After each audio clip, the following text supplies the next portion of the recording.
biasa dipanggil dengan Nesta. Kakekku adalah seorang mantan wali kota Jakarta. Beliau juga seorang pengusaha ulung yang selalu mengajarkan anak dan cucunya untuk senantiasa berusaha menciptakan lapangan pekerjaan seluas-luasnya dengan menjadi seorang pengusaha. Sama seperti kebanyakan orang pada umumnya, aku dulu sama sekali tidak tertarik dengan bisnis jaringan. Yang ku tahu, bisnis itu ya bisnis konvensional, seperti yang selalu kujalani selama ini. Jadi, awal aku mengenal EFC adalah murni dari produknya, dan itu pun juga karena ditawarkan oleh seorang teman. Temanku tahu sekali aku penggila kesehatan dan kecantikan. Dulu sebelum mengenal EFC, skincareku sampai banyak sekali. Hampir semua brand rasanya sudah aku coba. Begitupun dengan produk kesehatan seperti berbagai multivitamin dan suplemen serta superfood. Terkesima dengan manfaat Subarashi, Utsukushi, Sensei Suru, baik itu di tubuhku maupun di tubuh suami dan anak-anakku.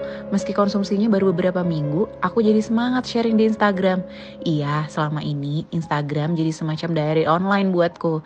Tentunya segala hal yang sekiranya bisa bermanfaat bagi orang lain, pasti aku posting.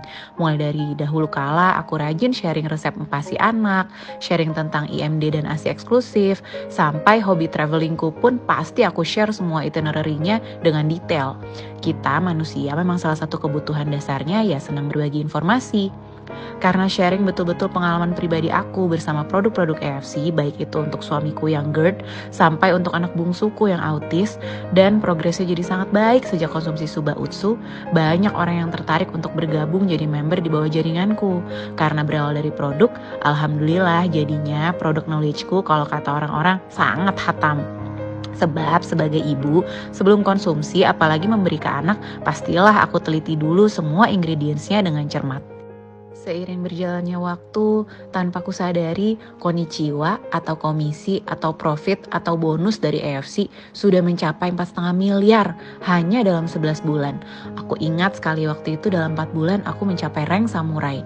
Dan dalam 6 bulan bahkan 3 akunku semuanya juga mencapai rank samurai. Triple samurai sebutannya.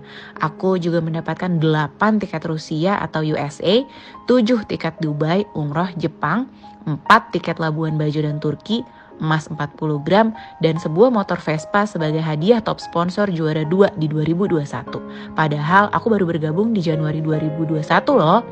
Namun, jika tujuanku hanya uang, pasti aku sudah berpuas diri. Di EFC ternyata lebih dari itu value-nya. Semakin timku berkembang, pelan-pelan aku temui mereka secara online maupun offline. Maklum, memberku ada dari Aceh hingga Papua. Mungkin tak semuanya bisa kujumpai tatap muka. Makanya beberapa hanya bisa via Zoom saja. Disitulah hatiku bergetar ketika mendengar keluh kesah dan tangisan mereka. Ada yang suaminya di PHK karena pandemi, ada yang suaminya meninggal karena COVID, ada yang diperlakukan semena-mena oleh suami tapi tidak bisa berbuat apa-apa karena tidak punya penghasilan sendiri, bergantung penuh secara ekonomi pada sang suami. Disitulah aku bertekad membantu sebanyak mungkin perempuan Indonesia untuk bisa memiliki penghasilan sendiri meskipun dari rumah. Tagline perempuan berdaya yang selama ini aku gaungkan di Instagram dari sejak belasan tahun lalu ternyata bisa aku wujudkan visi misinya melalui EFC All Stars. Tim yang kubentuk meski baru 1 tahun berdiri. Aku ingin perempuan bisa lebih dihargai dan ingin mereka punya pilihan ketika tak dihargai. Dengan merdeka secara finansial, mereka akan jadi perempuan berdaya. Kata orang, kita tak akan bisa mengubah dunia, tapi minimal kita bisa mengubah diri kita sendiri. Kita juga tak bisa menolong semua orang, tapi minimal kita bisa bantu beberapa orang yang memang butuh bantuan. Kembali ke ajaran kakekku yang kusebut di awal cerita, di bisnis jaringan justru kita bisa bantu sebanyak-banyaknya orang. Di bisnis konvensional, kita hanya memberi gaji per bulan saja. Tapi di bisnis jaringan, kita berikan ilmu yang kita miliki, strategi kita, waktu kita, dan perhatian kita pada partner bisnis kita yaitu member-member kita. Kita bantu mereka agar bisa menghasilkan uang sebesar-besarnya di sini. Saling bantu, saling kerjasama. Jangan khawatir ya teman-teman, jangan sedih kalau kita diremehkan orang, dibenci orang, dipandang sebelah mata. Jadikan semua itu api semangat dalam diri untuk membuktikan suatu saat kita akan sukses besar.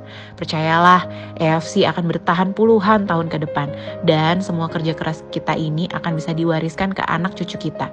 Sebagai seorang pebisnis sekaligus juga lulusan Public Relations Universitas Indonesia, Aku sungguh melihat hal ini di perusahaan AFC. AFC Indonesia akan terus bertahan lama seperti induk kita AFC Jepang. So, see you at the finish line. Karena aku yakin kita semua yang terus berjuang dan pantang menyerah pasti suatu saat akan sampai. Go Bushido!